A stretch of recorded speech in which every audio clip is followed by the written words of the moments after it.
A marvelous morning to all of you. In today's video, we are going to be talking about the question, the world would be a better place if more political leaders were women. What is your view? Now, in the next 2 to 5 minutes, I'm going to tell you exactly what you need to do to write this essay. So listen up, listen carefully. The first thing you need to understand is that you need to address the gender issue here. When they talk about women, about political leaders being women, you need to consider what kind of political leaders are there. That's right, there are only two kinds, men and women. So you need to talk about the gender stereotypes. What are the stereotypes of male political leaders? What are the stereotypes of female political leaders? Now, the next thing you need to consider is the context. And we're talking about the context in terms of politics. So, what exactly do these politicians, these female politicians, what do they bring to the table? And as opposed to male politicians, what are the differences? So we are restricting the scope to politics. We're not talking about business, we're not talking about education. It's just politics in this question. Finally, we have to talk about the objective of making the world a better place. So how do you define making the world a better place? There are 1,000,001 ways to do so, right? A few general ideas would be to increase economic prosperity, economic growth. You could also talk about bringing peace and progress to stop wars between different countries. And finally, you can also talk about technological advancement, how women can bring about technological change, or men for that matter. So, you're probably wondering now, what kind of female political leaders are there? Right, just to name a few. Margaret Thatcher, the Iron Lady of UK. Angela Merkel, the current Chancellor of Germany. In Asia itself, we have Aung San Suu Kyi, the woman who had to suffer so much, what do they call it, household imprisonment. There is a term for it. She was kept in her own house for a long time, and eventually she was released to much fanfare, and today she is currently helping Myanmar, Burma in those days, to make a lot of progress. We also have Hillary Clinton, who is coincidentally very famously the wife of Mr. Bill Clinton, one of the past presidents of the United States. Now, Hillary Clinton is now working under the Obama administration. So, let's talk about female political leaders. How are they different from men? How are they better, or how are they worse?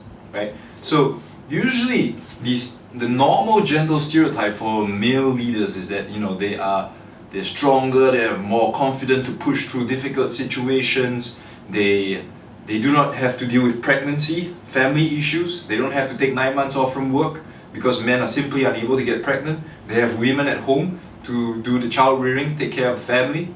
Right? These are all stereotypes, but you gotta ask yourself, is that really true?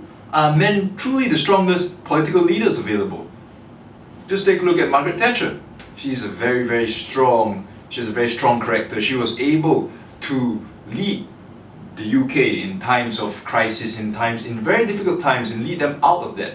Do you know that the UK was once known as the sick man of Europe?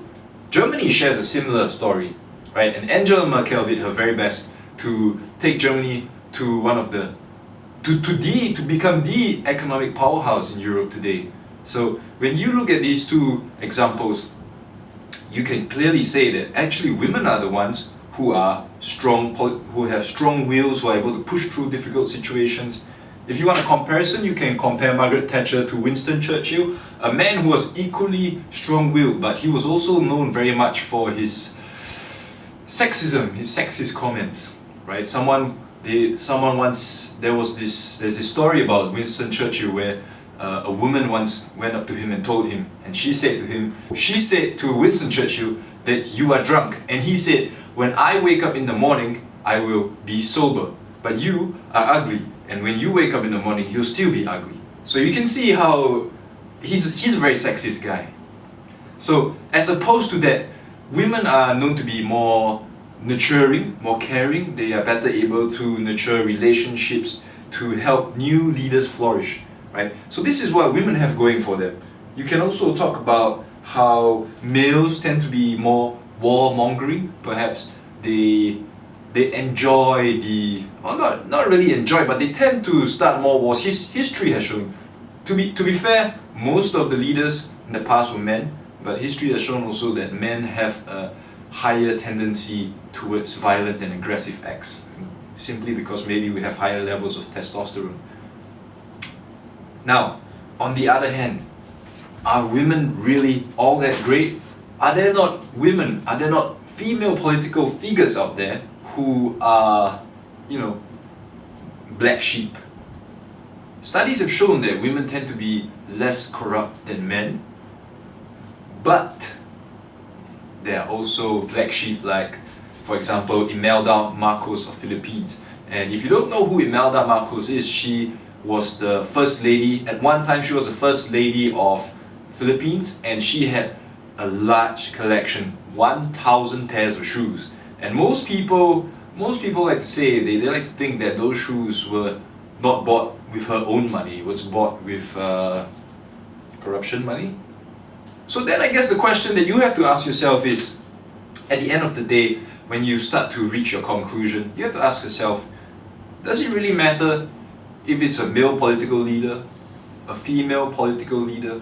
After all, what we want, if we want a better world, if we want peace, if we want prosperity, what we want are sane, what we want are mature, what we want are corruption-free leaders. Do they have to be male?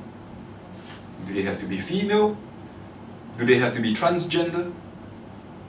I think you can safely conclude that it doesn't matter what the gender of the political leader is. What matters is the quality, the innate material, what is within them, whether or not they are of high moral standing, whether or not they have good ethics, and whether or not they have good leadership skills. So that's something you want to think about as you reach your conclusion in this question.